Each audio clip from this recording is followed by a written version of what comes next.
Okay, so a word about taking photographs. So we all have these camera phones for the most part. Cameras automatically come bundled in with tablets and phones. So we all have this great tool for capturing moments. Most of my photography is just from what I like to call everyday adventures, meaning, taking the kids down to the beach on the boardwalk, or going to the park, or, maybe pulling over and catching the sunset. Really simple things. They don't have to be monumental vacation photographs.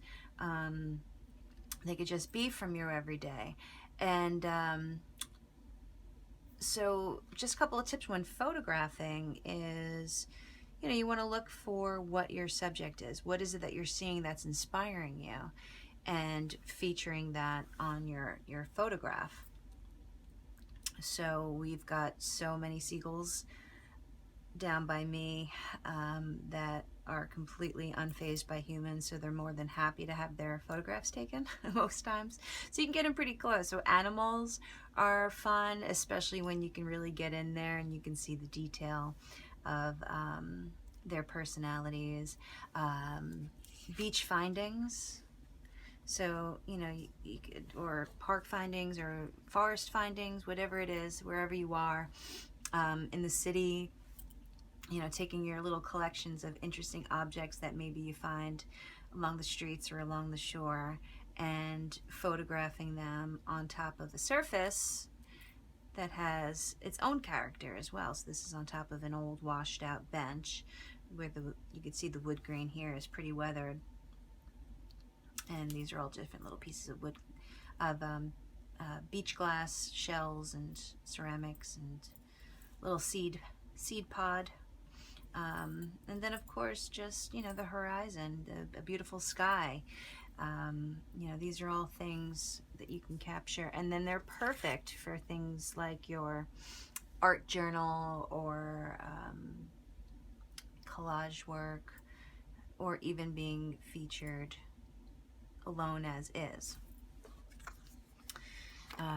So something like this, you could photograph it on your phone, and you have so many great features on the phone. Also, you could adjust your lighting, you could increase the exposure, you could reduce or enhance the highlights and shadows. You could adjust your cast. You can make it a warm color cast. You can make it a cooler color cast. So before the photo even gets printed and it's even ready to be altered by hand, you can do quite a bit of work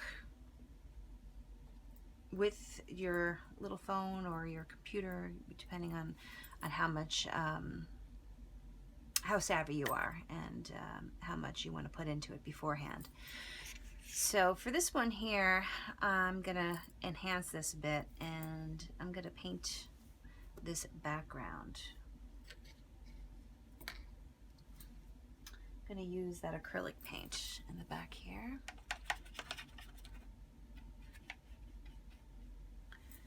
All right, let's see, let's start with the sky.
So at this point, you could even come in with your sandpaper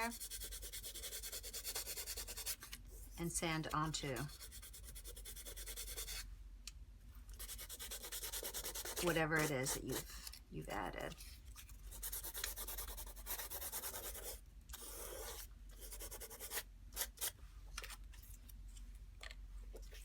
So this I'm going to set aside.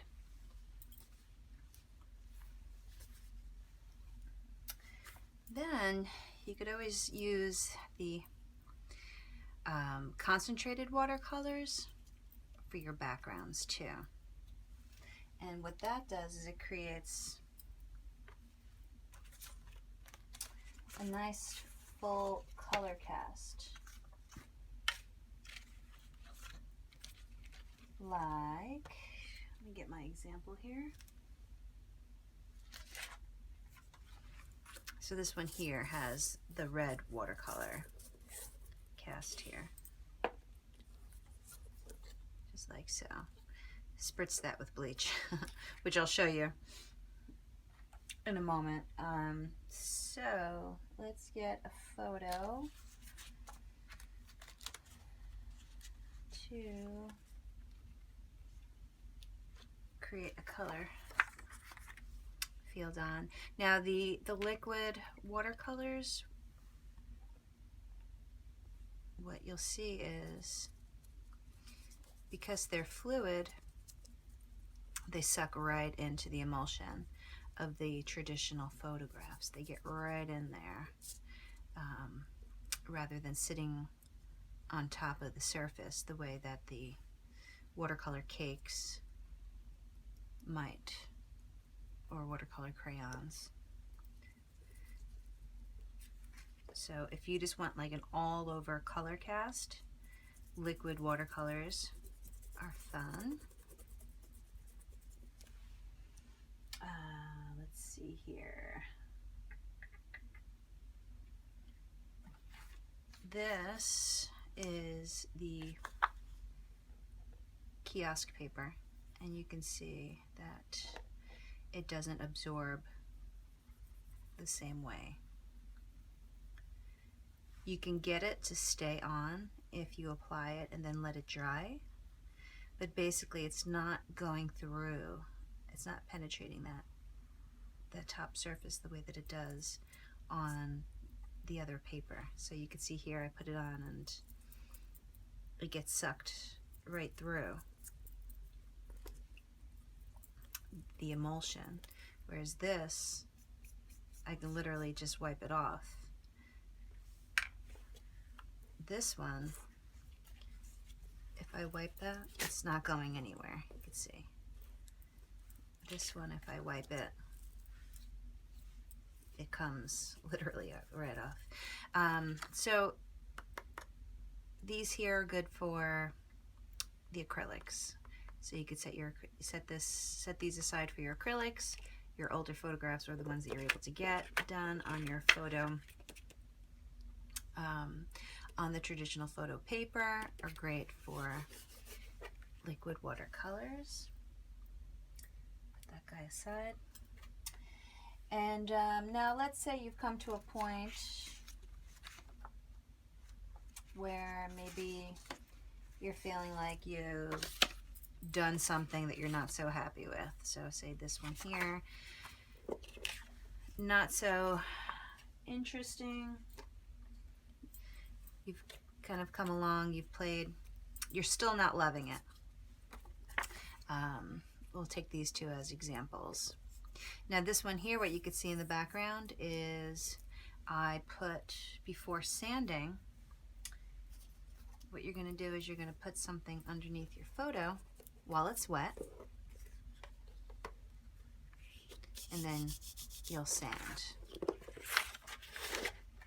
Just to give you a better example, let's see if I can do that on the fly. Wet it, I put this underneath it. I'm going to come in with sandpaper, nice and gently. You're not going to get super duper deep detail, but you could get some impressions of, like, so now you have the edge here.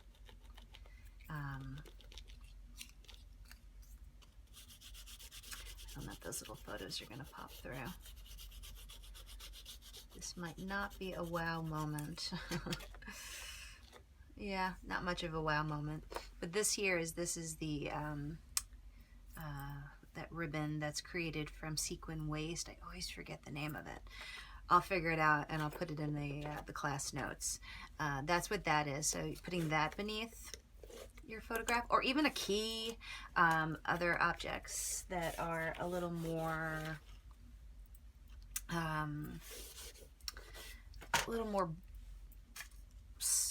simple in design, I guess the word I'm looking for is. Let's see what I have in this little jar of tricks. All right, here's a button. Let's see what. So like if I want to get a little circular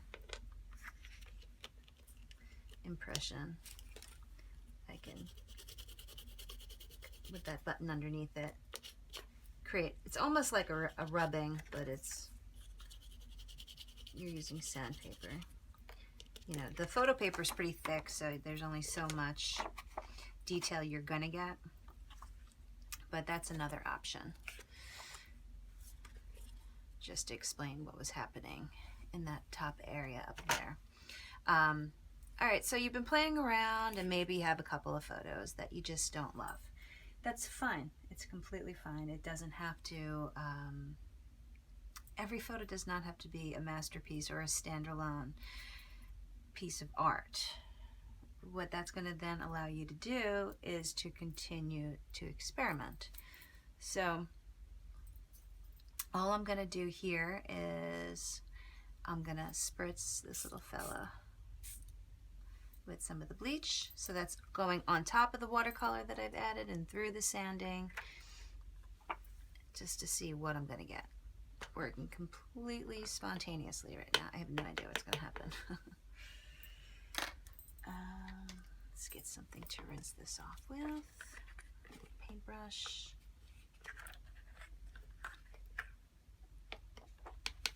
Okay, so that's taken some of the image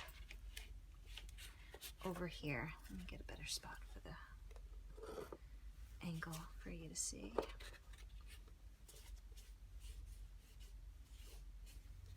Alright, so I've got this. I'll see that a little more.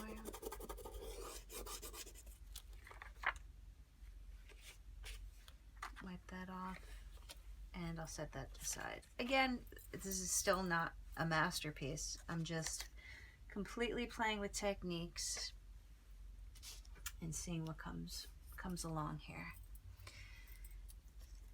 Okay, I'll do a little stencil trick on this one since I've got all those great dark areas.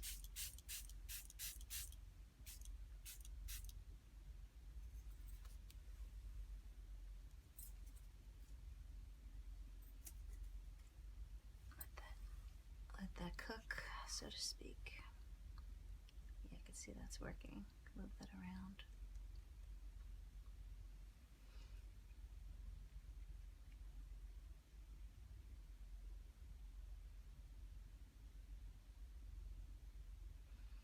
Give it a little bit more time. This one's working a bit slow. Okay, there we go. Let her rinse it. And as you go, you're going to want to change your water too. I can see my water is pretty cloudy. Alright. Oh, that's fun. I like what's happening over here. I think the doily is my favorite stencil.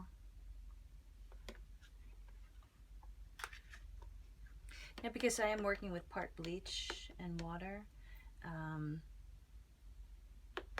when you're done, if you are working with fabric stencils, you'll want to give them a nice rinse to get all the bleach off of them.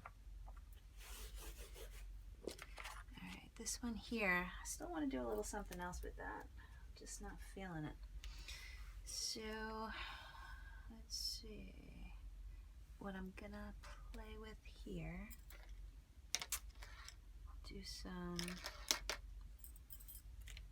add some color. When in doubt, add some color. I think my brush is too wet. Let me switch brushes.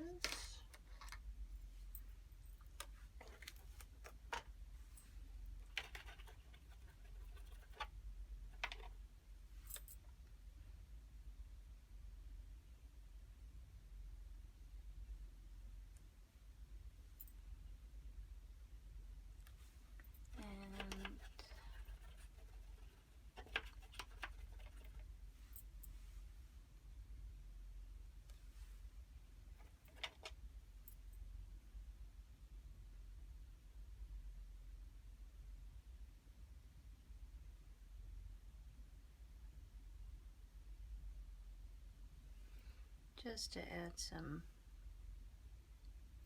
color variations because there was just so much red in here. I'm just playing with some mark making, and then I'm gonna set that to dry over to the side.